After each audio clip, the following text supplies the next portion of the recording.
ఓం విఘ్నేశ్వరాయ నమః. ఓం సమర్థ సద్గురు సాయినాథాయ నమః. శ్రీ సాయి లీలామృతం అధ్యాయం 3. ఎండబ్ల్యూ ప్రధాని ఇంట్లో పూజ చేసే మాధవ్ భట్ అనే పూజారికి ఆ దంపతులు ఫకీరైన సాయిని పూజించటం గిట్టేది కాదు. ఒకప్పుడు వాళ్ళ బాబుకు తీవ్రంగా జ్వరం వచ్చి ఏ మందులు తగ్గలేదు. ఇందుకు ఏ మందుకు తగ్గలేదు. హిందూ దేవుళ్ల కోపమే అందుకు కారణమని, సాయిని పూజించటం మాననిదే తగ్గదని భట్ అన్నాడు. ఆ రాత్రి అతనికి కలలో సాయి ఆ ఇంటి మెట్లపై కూర్చొని సట్కాను ఊగిస్తూ కనిపించి, ఏమనుకుంటున్నావు, ఈ ఇంటికి యజమానిని నేనే అన్నారు.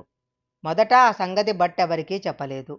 అతడెంత జపం చేసినా బిడ్డకు వ్యాధి తగ్గకపోయేసరికి ఒకరోజు అతడు సాయిపటం ముందు నిలిచి, మీరు దత్తాత్రేయులైతే బిడ్డడి వ్యాధి త్వరలో తగ్గాలి అని ప్రార్థించాడు. కొద్దిసేపట్లో అలాగే తగ్గింది. నాటి నుంచి దత్తాత్రేయుడే సాయి అని నమ్మి పూజించసాగాడు భట్. డిఎం ముల్కీ అనే నాస్తికుడు మహనీయుల పటాలు కూడా చూసేవాడు కాదు. అతడి అన్న బాబా భక్తుడు. ముల్కీకి 1916లో తీవ్రంగా జబ్బు చేసి చావు తప్పదన్న భయం కలిగింది.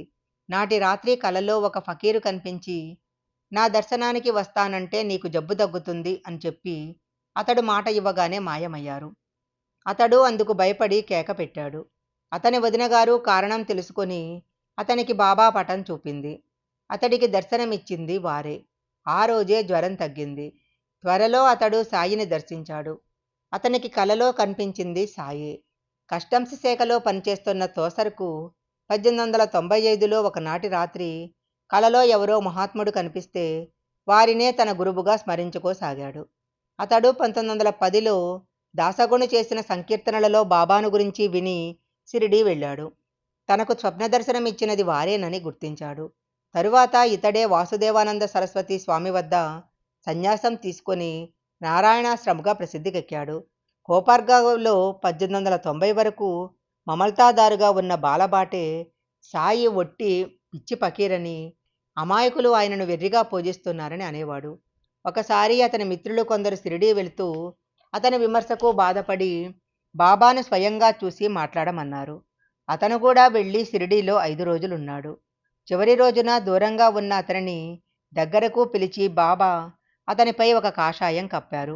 ఆ క్షణం నుంచి అతను పూర్తిగా మారిపోయి అన్నీ విడిచి షిరిడీలో ఉండిపోయాడు. మిత్రులు ఎంతో కష్టం మీద అతని చేత 1 సంవత్సరం ఉద్యోగానికి సెలవు పెట్టించారు. కానీ తర్వాత కూడా అతడు అలా ఉండిపోయాడు. జిల్లా కలెక్టర్ అతనిపై దయదలచి నెలకు 30 రూపాయలు మంజూరు చేశాడు. సాయి తన పైన గుడ్డ వేసినప్పటి నుంచి కొత్త జన్మ ఎత్తినట్లయిందని, లౌకిక జీవితం తనకు దుర్భరమైందని అనేవారు. అతడు నిత్యకర్మలు ఆచరిస్తూ సద్గ్రంథాలు చదువుతుంటే బాబాయే వివరించేవారు.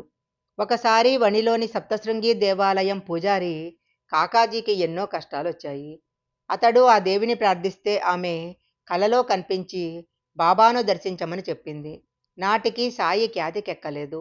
ఆమె మాటలు అర్థం కాక త్రయంబకం వెళ్ళి 10 రోజులు శంకరుణ్ణి సేవించాడు. కానీ శాంతి కలగలేదు. అతడు తిరిగి సప్తశృంగి దేవిని ప్రార్థిస్తే మరలా స్వప్న దర్శనం ఇచ్చి, నేను చెప్పింది షిరిడీలోని సాయి సమర్థుల గురించి అన్నది. కానీ అతనికి షిరిడీ ఎక్కడుందో కూడా తెలియలేదు. ఒకరోజు చిత్రంగా షిరిడీ నుంచి శ్యామ అతని దగ్గరకు వచ్చాడు. ఒకప్పుడు శ్యామ తల్లి శ్యామకు జబ్బు చేస్తే ఆ దేవికి మొక్కుకున్నది కానీ తీర్చలేదు. అందుకే ఆ కష్టాలు వచ్చాయని ఒక దైవజ్ఞుడు చెప్పాడు. శ్యామ ఆ మొక్కులు బాబాకు సమర్పించబోతే ఆయన వాటిని వణిలోనే చెల్లించాలని చెప్పారు. అందుకే అతను వణి వచ్చాడు. బాబా అతనిని తన కోసమే పంపారని తలచి కాకాజీ కూడా షిరిడీ చేరాడు. సాయిని చూడగానే అతనికి శాంతి లభించింది. సరియైన దేవతారాధన సద్గురువును చూపుతుంది.